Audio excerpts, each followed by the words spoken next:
In this video, we are going to take a look at how to manage Windows Server 2022 using Server Manager. And before we begin the video, I want to mention that you can find all the videos about Windows Server 2022 on my channel in playlists. There will be a playlist named Windows Server 2022 MegaSeries.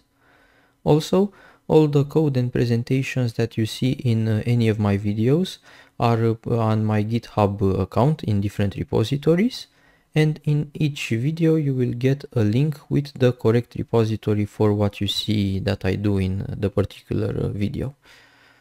If you enjoy what you see, then please like and share, and also consider subscribing to my channel to get notifications of new uploads. So let's talk about Server Manager. Server Manager is a multi-server management tool that is included with Windows Server for free, and it has been included since Windows Server 2012. Server Manager relies on WinRM to communicate with remote servers, and WinRM is a service that implements the WSMAN protocol, which is used also by PowerShell remoting to manage servers. With Server Manager, you can configure and monitor different parts of the Windows Server operating system, like roles, features, services. You can see events, you can see performance counters, and so on. So let's take a look at how Server Manager looks and how it works. I'm logged on one of my servers, and once you log on to a server, by default Server Manager will start up automatically. And in Server Manager, in the upper part, we have this menu bar, which shows you where you are at the moment in Server Manager. So at the moment we are in the dashboard. If I go to local server, I am in local server. So this is the navigation pane. Next to it, we have the refresh button, and you can use this button to refresh data about all of your managed servers. In case you change something on a server directly from the server and you want Server Manager to know, you can either wait for a refresh to happen automatically, or you use this button to refresh yourself the data. Next to it, we have the notifications pane. And here you will see notifications from all of your managed servers. Then we have the Manage button, and here you will get a couple of tasks like add and remove roles and features.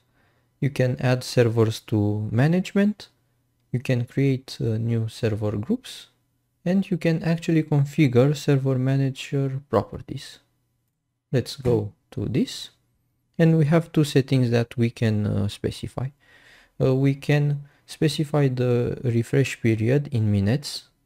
So the default is 10. So it means that every 10 minutes, Server Manager connects to all of your managed servers and refreshes its data about them. And the next thing is we can disable the Server Manager automatic startup at logon. And this is something that I usually like to do. Next we have tools. And here you have different tools that are some of them dependent on the roles that you have installed on your servers, and some of them are basic tools that you find on any server like Event Viewer. And DNS, for example, is something that you find on this server because it's a domain controller. So on a file server you would not have this. Then we have View, and here you can configure the zoom level for Server Manager, and you can also hide this part of the dashboard, the welcome tile. So you just press here and it hides it, but you can get it back by pressing Show Welcome Tile. Now on the dashboard we also have a couple of tiles, one for each role that you see here. And in these tiles we have events, services, performance, and so on.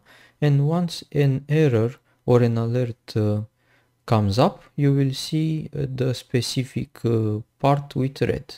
So like we see here, we have one service that probably is stopped and should be started. So this is the dashboard. Now let's go to the local server, and if you follow my videos, you already used this part to configure some stuff. But basically in local server we can do a lot of things locally. For example, change the computer name, change the domain, change the Ethernet settings, configure NIC teaming, remote desktop, Windows updates, and so on. Also, in tasks here, we can do a couple of things like shut down the server and open different tools that, like in the tools menu here, some of them are dependent on the role the server has. Because for example, you would not have ldp.exe on a server that is not a domain controller. Now if we go a little lower on the local server, we are going to get to the events part, and in events we see different events from the event viewer, and you see we get errors and warnings here, a couple of them. We can also configure how event data is collected, so we can specify if we want also information, or if we don't want warning, we can uncheck it. We can tell it to get only events that are created in the last 24 hours. And we can also select what events we want to see. And you see that we have everything available to us.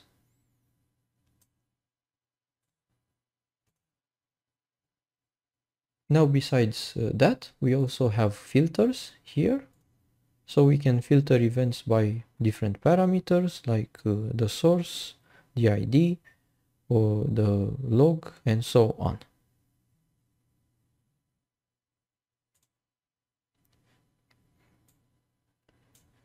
And of course, if you click on an event, you will get all the data about it, as you see here. And now let's move a little lower to services. And in services, it's pretty simple. We get a list of all the services that are on this server. So you see we can filter by status, for example, and we see first the running services, then the stopped services, and so on. And in services, we only have the refresh task to get updated data. Then under services, we have the best practices analyzer, and this analyzes your server configuration and gives you some pointers on how you could change some parts or reconfigure some parts to fit Microsoft's best practices. We can go to tasks and start BPA scan, and you should wait I guess 1 or 2 minutes, and it will finish and show you a couple of the results. And it finished running, and here are a couple of the results that it gave us, and when you click on one it shows you the details. Now of course you will not be able to follow everything that is written here, but it could be that some of them need to be addressed. Now let's go a little further, and here we have the performance part, and we do not have performance counters enabled on this server. You can right click here and start the performance counters, and after you start them you will be able to use tasks to configure performance alerts. For example, when CPU percentage reaches 85% or above, you will get an alert. I have never used this, but you are free to check it out. Just enable the counters and test for yourself if you want. And the last tab is a list with all the roles and features that this server has. And of course in tasks we can add or remove features. which we can also do from manage. And this is the local server. You will see that some of these things will be the same on all the other tabs, except the first part. Now, if we go to all servers, this is where we see a list of all of the servers that we have under management at the moment. Of course, by default, you will only get the local server, but we can right click here and add a new server, or we can go to manage and add a server from here. And now we can search for the server name. I want to add DC02. Once you find the server, you just check it here and press on the arrow to move it to the selected list. Press OK. And now we are adding it under management, and already server manager got data from it, like the IP address and other information. And in this tile, we get basically the same thing that we get also for local servers. We get a list of events on our servers. You see that I have selected DC02, so it shows me here only DC02. I can select also DC01, and then we see events from both servers.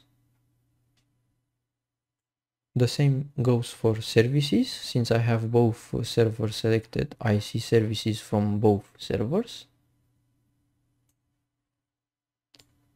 When it comes to best practices analyzer, I have it enabled only on DC01, so I only see info from DC01. And basically the same thing in performance. You see that both servers have the counters off. And in roles and features, of course, we get the roles and the features for both. Now we get to something more interesting. Based on the servers that we have under management, so based on the servers in this list, dynamic groups will be created to accommodate managing the roles that those servers have. So if DC02 had also the DHCP service installed, a DHCP group would have appeared once I added it to the management list. So if we go to each role, for example ADDS, we see our two servers. Let's select both of them. And the magic here is that now events are filtered only for Active Directory services. So you don't see events not related to Active Directory. The same with services. You see we only have things that are related to AD. The same with best practices analyzer. And the same with roles and features. And if we go to DNS, we would see kind of the same thing. So you see only the DNS service and the DNS role. In file and storage services, things are a little more interesting, because file and storage services is a more complicated role with a lot of sub roles, and you see it has this arrow here. If we go to file and storage, a submenu appears, and here, for example, the first thing that is selected is servers, and this view is similar to what we saw in the other tiles. So we get servers, we get events, we get services, and so on. But we can also go a little lower, for example, to volumes. And in volumes, we get a list of volumes from all the managed servers. For example, this is the C drive on DC01. This is the C drive on DC02. Then, for this volume that I selected, I can see its disk, and I can see the shares that are created on that volume. There is also a tab for iSCSI virtual disks, which we do not have. We also have disks, so we see the disks that are attached to each server. And then when you select a disk, you see the other way around, you see the volumes on that disk. We also have storage pools, which we do not use at the moment. we have a list of all the shares that are on the managed servers, and when you select a share you see that you see its volume and you see if it has a quota. Then we have also iSCSI, and we have work folders which we do not have configured. And if you were to use more storage features, some more things would appear. So before we end the video, let's see, for example, how to install a role or a feature on a remote server. I have DC02 here. Let's go to manage. Let's go to add roles and features. And I will install the telnet client. Let's choose the server that we want to install it on. And since the telnet client is a feature, I will hit next. Now we have to find it. Here it is, telnet client. Let's click next and let's click install. And the installation was successful. We can click close, and we also have a notification in the notification panel, as you can see here. We can clear it. So now on DC02 we should have the telnet feature installed. If we go to roles and services, we go to name, we should see at some point telnet client, and you see it right here. Now if I don't want it anymore, and of course telnet client is something you should not want because you should not have telnet servers, let's right click and we can remove the role or feature. So remove it, and already the server is selected because I clicked directly on this part. So I can just hit next and I can find the telnet client, unselected, click next and remove. And it has been removed successfully. So this is, for example, how you can install or remove roles and features remotely. One more thing before we finish the video is I want to show you how to create a server group of your own. Just go to manage, create server group. Then we select the servers that we want. Let's select only DC02. And we have to give a group name. Test seems like a nice name to have.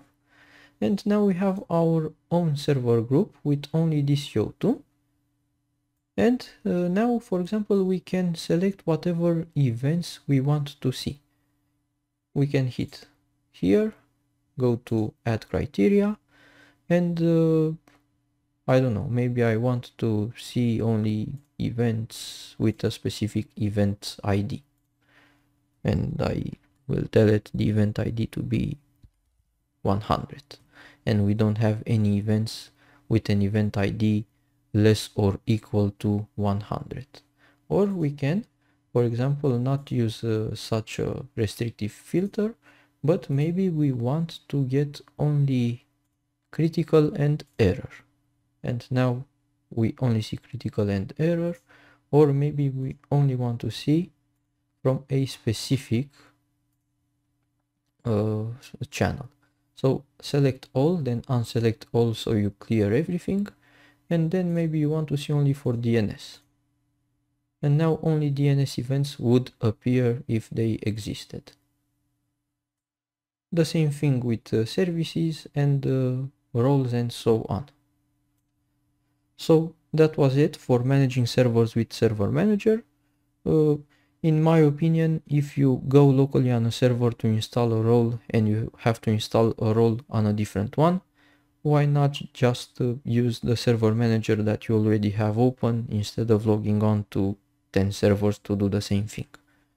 In the next video we are going to see how to manage servers with PowerShell, which I think it's more interesting and more time saving. So if you enjoyed this one, please like it and share it, and I'll see you in the next one.